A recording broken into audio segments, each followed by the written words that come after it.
On what you said about creating like a useful video content, like how to's or explainers on what like the usefulness of the product.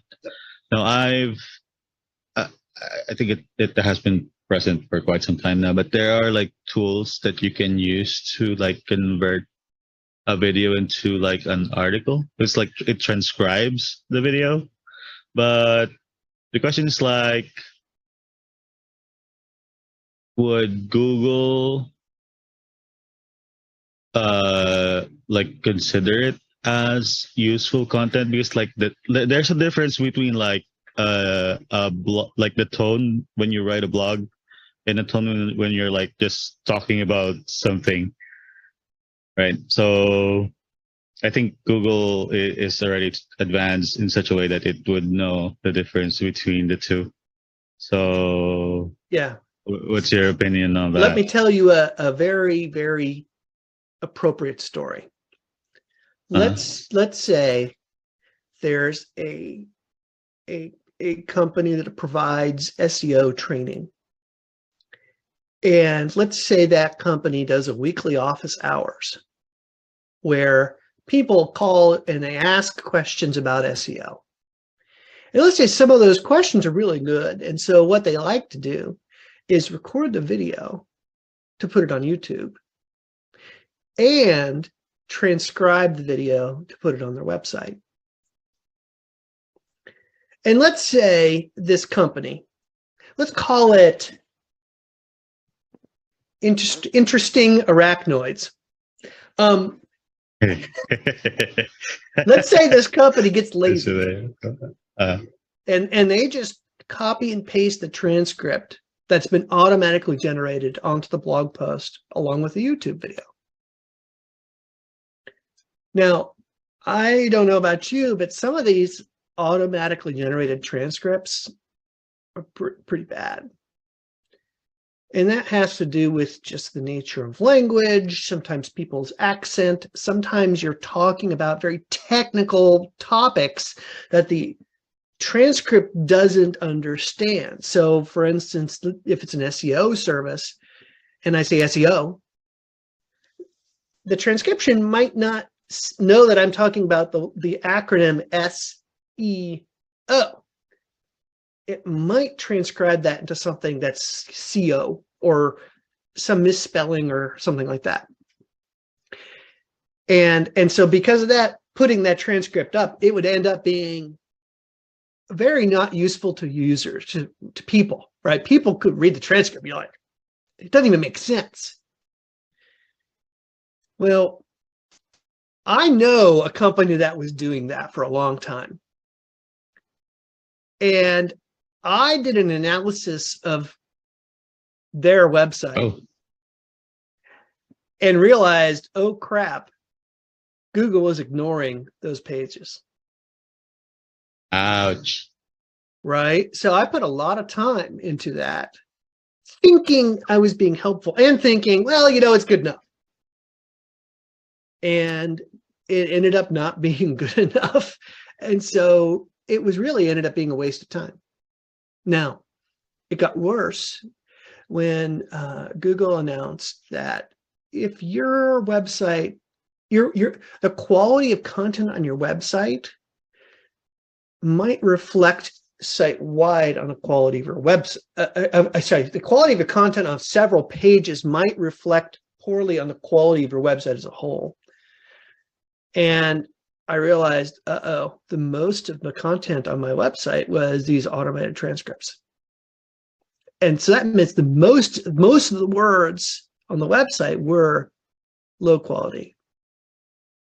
And I could see that Google was not liking my website. So I had to go through the manual process and make decisions. Do I even put this transcript on the website anymore? Or do I just completely remove it? Do I take the time to edit the transcript to make it not only make sense, but be helpful and readable? And so I started doing this, and I started seeing that when I did take the time to make the transcripts accurate and helpful and interesting, suddenly Google started paying attention to them. And so what I had to do was change my process of uploading videos onto the website and instead insert an editor into the process who would review the transcript, clean it up, and make sure it was a good, valuable piece of content to go along with the site.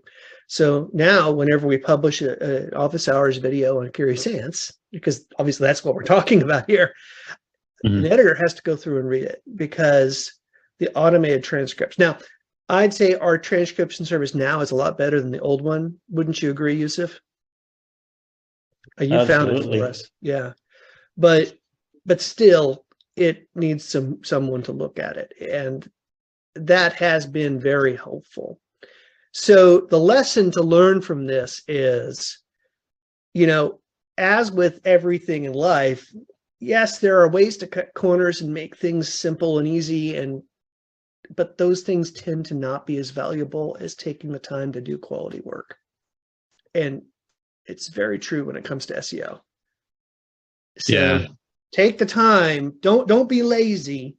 It's better to have fewer quality pieces of content on your site than it is to have a lot of low quality or content in your site. Always better to have fewer quality content. Yeah. I have one more question. Would like for the quality of content, like there are some say you're the video that you have is like a podcast or like this one, the meeting that we're having where people exchange questions and ideas. Yeah. So like if you have this video transcribed, then the output would look more like people talking about something. So it's not really like talking to the reader. It's more of like just reading a conversation of different people. So would Google consider that as quality content? Because I think for most blog articles I haven't seen a blog article where it's like you're just reading a conversation between two people. It's always like the article is talking back to the reader. Mm-hmm. I don't think that's what makes a content high or low quality. I have a subscription to Wired magazine, and every month I get a new article, and sometimes the articles are literally interviews where a question is asked, the interviewer answers, and it goes back and forth. That's a fine way to do an article. And so that itself doesn't make a content low quality. But what made it low quality is that when I would look at them, I could read it maybe, and sometimes it just didn't even make sense. And so that's what made it low quality. So, sometimes we use tools to help us to do this. Like we might use a reading score. Like I know the Yoast SEO plugin gives you a reading score, what the rating score or maybe the grade level someone could read this. Those are helpful tools, but it's not like Google's looking for a Fleshman reading score of 88 in order to rank your content. But those are good tools to say, let's say I had to go through all of my transcripts and I have hundreds at this point. What's an easy way to go through hundreds of posts without having to read them all to decide which ones are the lowest quality? Well, a tool like that can help, but I wouldn't trust it alone. And nor does Google run a particular score and use that score to determine the quality necessarily. But those can be helpful ways to say, if the reading level is 12th grade, which in the United States means you've graduated from high school and you're attending college. Well, maybe that should alert us to the fact that either we're talking too complicated and we need to tone it down, or maybe there's something wrong with that article that is not great. Then again, if it's a first grade reading level, which in the United States is a kid who is literally just starting schooling, barely knows how to read, well, that might be a problem too. But we're making it too basic, right? Yeah. So we use these as tools, knowing that Google doesn't really use them to rank, but we use it to gauge ourselves. Because sometimes when we write our own content, we're the worst person to grade the quality of it. Right. And we know what we mean.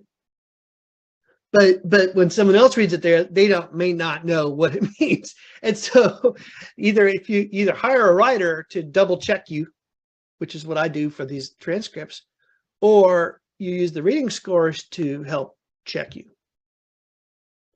And yeah, but yeah,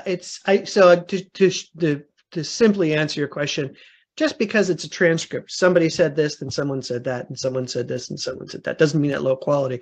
But the quality of the content of the conversation makes it quality or not. Okay. Yeah, that makes sense. Yep.